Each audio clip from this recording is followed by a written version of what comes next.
की वरती एक पांढरा चौकोनी ठिपका येतो आणि खाली 2 असे उभे ठिपके येतात. सुरू झालं शूटिंग आता. हे असं धर, असंच धर, असं आणि थोडं फिरवत जा, थोडं क्लोजअप वगैरे घ्यायचं. एकच स्टेबल नुसतं असं नको. नाही. तर येतोय का मी फ्रेममध्ये? हो येतोय. हां, हो. हे जरा AC इकडं करतो.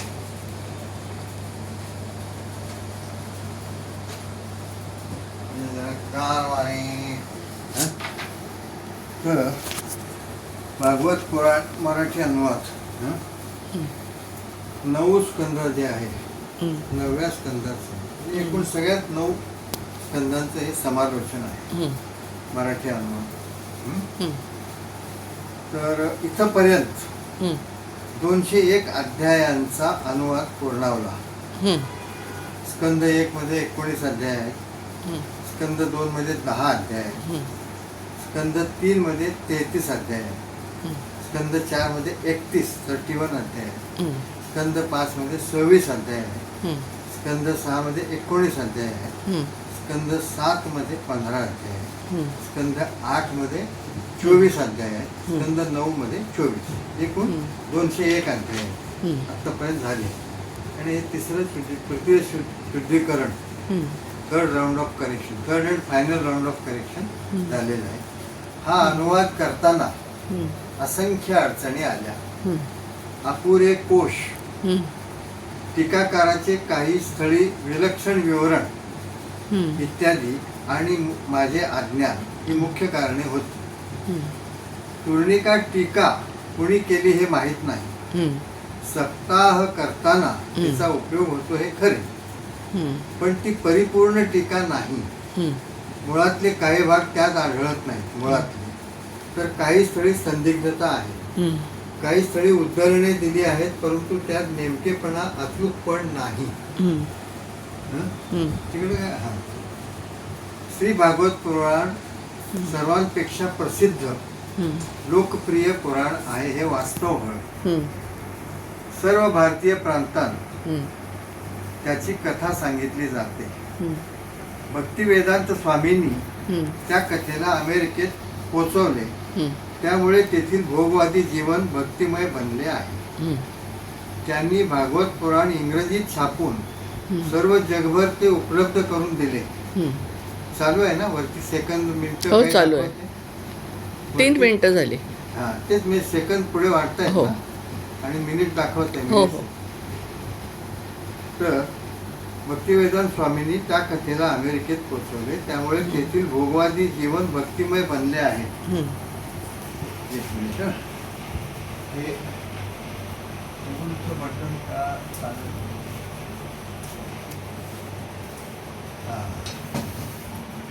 ते कोणचं बटन ब्लिंक होते, उघडझाप होते. भक्तिवेदांत स्वामींनी त्या कथेला अमेरिकेत पोहोचवले, त्यामुळे तेथील भोगवादी जीवन भक्तिमय बनले आहे. त्यांनी भागवत पुराण इंग्रजीत छापून सर्व जगभर ते उपलब्ध करून दिले. हे सारे वास्तव आहे. तरी या पुराणाचे तथ्याद्वारे समीक्षण मात्र फार कमी आढळते. ते श्रद्धास्थान आहे म्हणून असे समालोचन अनावश्यक, कारण त्यामुळे बुद्धिभेद होऊन श्रद्धा डळमळेल असा भ्रम बुद्ध्या प्रसारित करण्यात आला.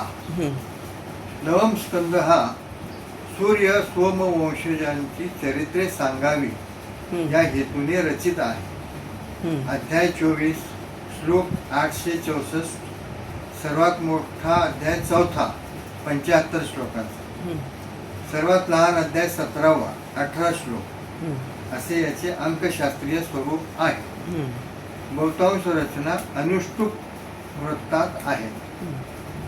काही रचना वसंत तिलका, उपजाती इत्यादी वृत्तांची आहे.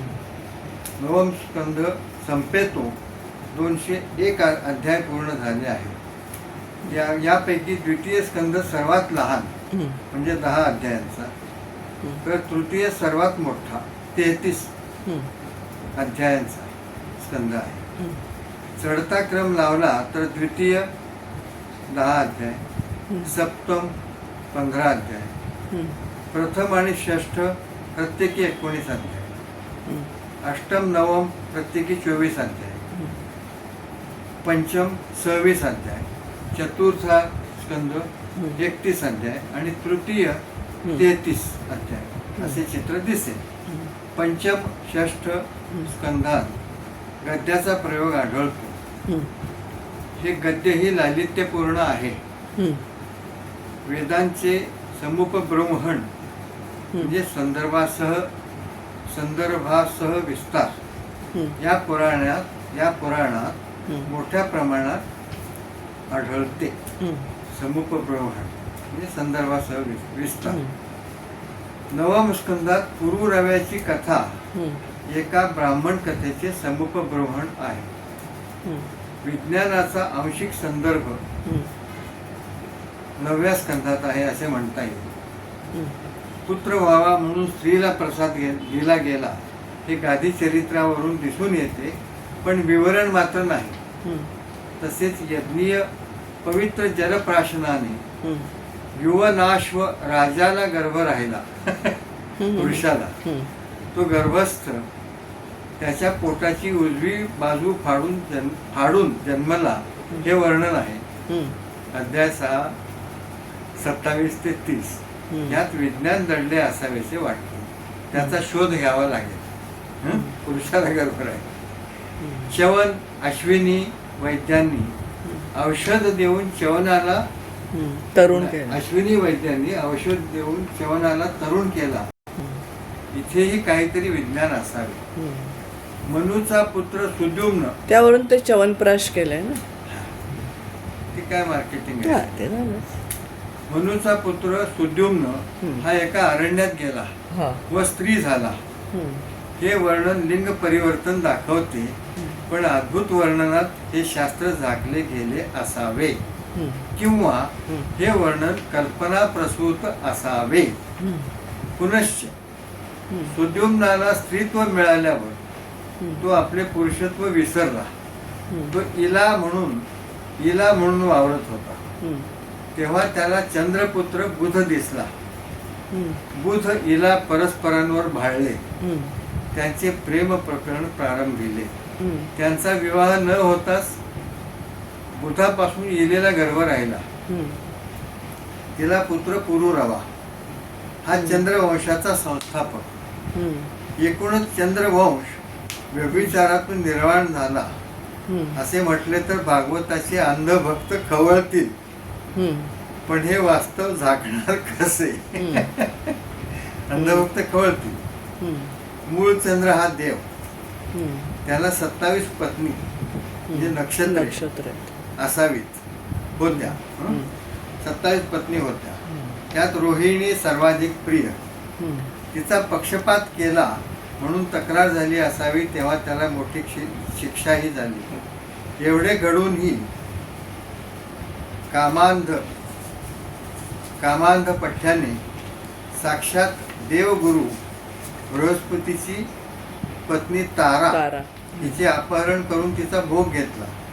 पण हा बलात्कार नव्हता. तारेलाही तो स्पृहणीय वाटला असे भागवतच सांगते. तिला दिवस गेले. बृहस्पतीने वारंवार मागणी करूनही चंद्र तिला सोडित नव्हता. चंद्राकडून शुक्राचार्य दैत्य सेनेसह उभा राहिला. चंद्राकडून बृहस्पतीचा पक्ष घेऊन इंद्र देवसैन्यासह युद्धासाठी सिद्ध झाला. दोघांत भीषण युद्ध झाले. दोन्ही पक्षांची प्रचंड वित्त जीवित हानी झाली. एका स्त्रीसाठी एवढा खटाटोप करणारे दोन्ही पक्ष दुरभिमानी, अडाणी किंवा हटवादी होते असे म्हणावे लागते.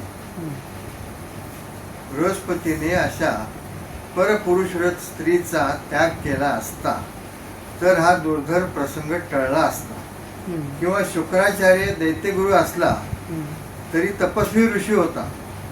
तो चक्क चंद्राच्या परस्त्री हरणाचे समर्थन करत युद्धात उतरला होता. त्याने खरे तर चंद्राची कान उघाडणी करून तारा परत करण्याचा परामर्श द्यायला हवा होता, पण तसे घडले नाही. केवळ देवगुरूच्या द्वेषापायी तो हे धाडस करून राहिला. हे एक अशोभनीय असमर्थनीय कृत्य होते. नंतर ब्रह्मदेवाने हे युद्ध थांबवून 10 मिनिटं झाली आहेत हा? हं? 10 मिनिटं झाली आहेत. होऊ देत ना. हां थोडं वाढलं तरी काय बिघडेल. बरं. हं? ते पूर्ण करूनच सुटू ना. हं. काय हं. होय. हो कर कर. एक मिनिट हं. कुठंपर्यंत आलो होतो. ब्रह्मदेवाने ताराला नंतर ब्रह्मदेवाने हे युद्ध थांबवलं. नंतर ब्रह्मदेवाने हे युद्ध थांबवून ताराला बृहस्पतीकडे सोपवली. हं. पुन्हा वाद. हं. तिला झालेला पुत्र कोणाचा हं. यावर चंद्र बृहस्पती भांडू लागले. हं. खरे तर हा चंद्रपुत्रच हे सत्य होते. हं. शेवटी तो तारेच्या सांगण्यावरून हं. तो चंद्राला मिळाला. हं. त्याचे नाव बुध. त्याला इलेच्या पोटी पुरुरवा हा पुत्र झाला. हं. तो चंद्रवंशाचा आद्य पुरुष. हं. सर्वच व्यभिचार अनैतिकता हं. यातून पुरुरवा तरी कसा सुटला. हं. त्याचे उर्वशीवर प्रेम बसले. हं. उर्वशी अप्सरा हं. ती नारायण ऋषीची मानस कन्या. हं. पण स्वर्गीय वारांगना हं. पुण्यात्म्याची भोग्य स्त्री. हं. तिच्यावर प्रेम करून तिच्या जीवनात स्थायी जोडीदार म्हणून तिची निवड करणारा पुरुरवा धन्य होय. हं. तिच्या विक्षिप्त अटी कामांध पुरुरव्याने मान्य केल्या. हं. त्यात तिची 2 कोकरे हं. त्याने सांभाळावीत हं. ही एक अतर्क्य अट होती. ही गोष्ट माहिती आहे तुला. हं. हं? हो हे कुठं वाचलेस तू. दुर्गा भागवत. आठवत नाही. नाही नाही ऐरावती खरे. हं. खूप पूर्वी ही सगळी पुस्तकं घरात ती होती. एक अतर्क्य आहे, पण कोण लेखक. महाभारताचे खंड होते. महाभारतामध्ये आलंय. हा हे ही आले. एक अतर्क्य अट होती. मी लहान होते तेव्हा हं. ऍक्च्युली. ती ही कामांध राजाने मान्य केली. वस्तुतः अशा अटी घालणाऱ्या स्त्रीला त्याने दुर्गा भागवतांनी वगैरे एवढं खोलात जाऊन नाही लिहिलंय. त्याने वरवर धोडकायला चकत. हवे होते. हं? हं. कामांध राजाला तेवढे भान उरले नाही. हं. अट मोडल्याने उर्वशीने पोबारा केला. हं. पण हा राजा उर्वशी करत मागे लागला. हं. तिने त्याची खरडपट्टी काढली हं. आणि तिने आपले खरे स्वरूप सांगताना हं. पुंश्चली म्हणजे वेश्या, हं. पण्याङ्गना हं. असा उल्लेख केला स्वतःचा. हं. अशा स्त्रीला नित्य नवा पुरुष हवा असतो असेही ऐकवले. हं. तरीही तो तिचा ध्यास सोडत नव्हता. हं. शेवटी वर्षातून एकदा भेटण्याचे वचन देऊन हं. तिने स्वतःला सोडवून घेतले. हं. उर्वशीने हं. यानंतर तिला 6 मुले झाली. हं. वर्षातून एकदा भेट. हं. त्यातून गर्भधारणं हे सारेच स्थिमित करणारे आहे. हं. मधल्या काळात ती स्वर्गात राहायची. अप्सराच असल्यामुळे तिला अनेक पुण्यपुरुष भोगत असणार. हं. तरी तिला झालेली संतती हं. राजाला आपलीच वाटली. हेही एक वेडपट पण नाही तर काय. हं. हं? राजाचा तिच्याशी विवाहही झालेला नव्हता. हं. म्हणजे ही संतती विवाह वाचून म्हणजेच अवैध का मानली नाही. हं. हेच पुत्र चंद्रवंशाचे वारस होत गेले. सगळे चक्रावून टाकणारे आहे. हं. अंबरीशाची कथा विलोभनीय खरी, हं. परंतु ती दुर्वासाचे हिडीस स्वरूप उघडे पडले. हं. हा ऋषी तपस्वी, हं. शाप वर देण्या इतका समर्थ, हं. पण बराच अविचारी. हं. अंबरीशाने द्वादशीच्या निमित्ताने भोजनासाठी बोलावले. हं. तर हा ऋषी अनेक करत बसला. हं. ही कथा माहिती आहे तुला. नाही. पारणेची वेळ टळेल म्हणून राजा नुसते तीर्थ घेऊन बसला. हं. ऋषी परत आला. त्याला वाटले हा बहुधा पारण्याचे भोजन करून बसला असावा. हं. लगेच ऋषी संतापला. त्याने कृत्या म्हणजे हडळ हं. उत्पन्न करून राजावर सोडून गंमत पाहत राहिला. हं. परंतु महाभक्त राजाच्या संरक्षणात हरीचे सुदर्शन पुढे आले. सुदर्शन चक्र हं. पुढे आले. कृत्या भस्मसात करून ते या ऋषीच्या मागे लागले. हं. सुदर्शन चक्र हं. प्राण रक्षणार्थ तो ब्रह्मा शिव हरी यांच्याकडे गेला. पण हरीच्या मतानुसार पुन्हा अंबरीशाकडे झाला. राजाने सुदर्शन शांत करून हं. अंबरीश राजा ऋषीला जेवू घातले. हं. एवढे होई तो राजा वर्षभर ऋषीची वाट पाहत उपाशी राहिला. बापरे. यात राजाचे चरित्र तेजोमय तर दुर्वासाचे वर्तन अतीव फिके पडले. ययाती हा एक चंद्रवंशीय कामांध राजा. त्याचे शुक्र कन्या देवयानीशी लग्न हा एक अपघातच. शर्मिष्ठा शुक्र शिष्य वृषपर्व्याची कन्या. देवयानी अगदी क्षुद्र कारणावरून चिडली. तिने शर्मिष्ठेला नाही ते बोलून अपमान केला. तीही चिडली. तिने देवयानीला लग्न करून विहिरीत ढकलले. ययातीने तिला हाताचा आधार देऊन वर काढले. एवढ्यानेच तो तिचा पती झाला. अपमानाचा सूड म्हणून देवयानीने शर्मिष्ठेला दासी करून बरोबर नेले. हे मात्र दुर्गा भागवत, इरावती कर्वे सगळ्यांनी यांच्या पुस्तकांमध्ये आलेलं असणार, नक्कीच आलेलं असणार. मला एवढं दुर्गा भागवत वगैरेंचं आठवतच नाहीये काही. इरावती कर्वेंना नाही लिहिलंय तिने. महाभारतातल्या व्यक्तिरेखा, ठळक व्यक्तिरेखा. अपमानाचा सूड म्हणून देवयानीने शर्मिष्ठेला दासी करून बरोबर नेले. याच्यावर वि स खांडेकरांची ययाती आधारित आहे. हे तर काय जाऊ द्या. त्याचं इतकं ओव्हर रेटिंग झालं. छी छी छी छी. हा, माझा हात दुखायला लागलाय आता. विश्वास. 16 मिनिटं झाली आहेत. थांबवूयात का? किती बाकी आहे अजून? अजून बापरे. हे एक पान आहे आणि थोडे 1.5 पान. बापरे, वाचून बघ. ययातीची गोष्ट संपू आपण. ययाती फार झालं ना मराठी. तर अपमानाचा सूड म्हणून देवयानीने शर्मिष्ठेला दासी करून बरोबर नेले. ययाती तिच्यावर भाळला. तिलाही जोडीदार हवा होताच. पुढे शुक्राने ययातीला या शर्मिष्ठेशी संबंध ठेवशील तर बघ असा दम भरला. पण शर्मिष्ठेशी त्याचे सूत जुळले. तिला पुत्र होई तो देवयानीला कळले नाही. जेव्हा कळले तेव्हा ती बापाकडे गेली. शुक्राने ययातीला म्हातारा हो असा शाप दिला. मग शुक्राला चूक उमगली. त्याने तडजोड सुचवली की त्याच्या ययातीच्या मुलांपैकी कोणाचे तरी तारुण्य घे. तुझे वृद्धत्व त्याला दे. 4 मुलांनी नकार दिला. सर्वात कनिष्ठ पुरूने मात्र आपले यौवन देऊन पित्याचे वृद्धत्व घेतले. इथे सर्वच अविश्वसनीयच नव्हे तर अशक्य वाटावे असे वर्णन आहे. एक तर वय बदलता येते का? असमर्थनीय सुद्धा आहे. वडिलांनी मुलाचं तारुण्य. ते सर्वच अविश्वसनीयच नव्हे तर अशक्य वाटावे असे वर्णन आहे. एक तर वय बदलता येते का हा प्रश्न. दुसरे असे की पुत्राच्या तारुण्याने ययातीने 1 सहस्र वर्षे विषय भोगले हेही अविश्वसनीयच. कारण इतक्या प्रदीर्घ काळात तो जख्ख म्हातारा कसा झाला नाही व पुरू हा आणखी वृद्ध कसा झाला नाही हेही कळत नाही.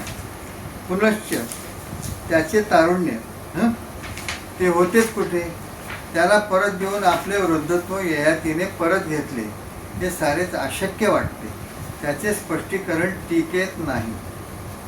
बस थांबवा आणि दे. काय पुराणात अचाट अशा. आता ह्याला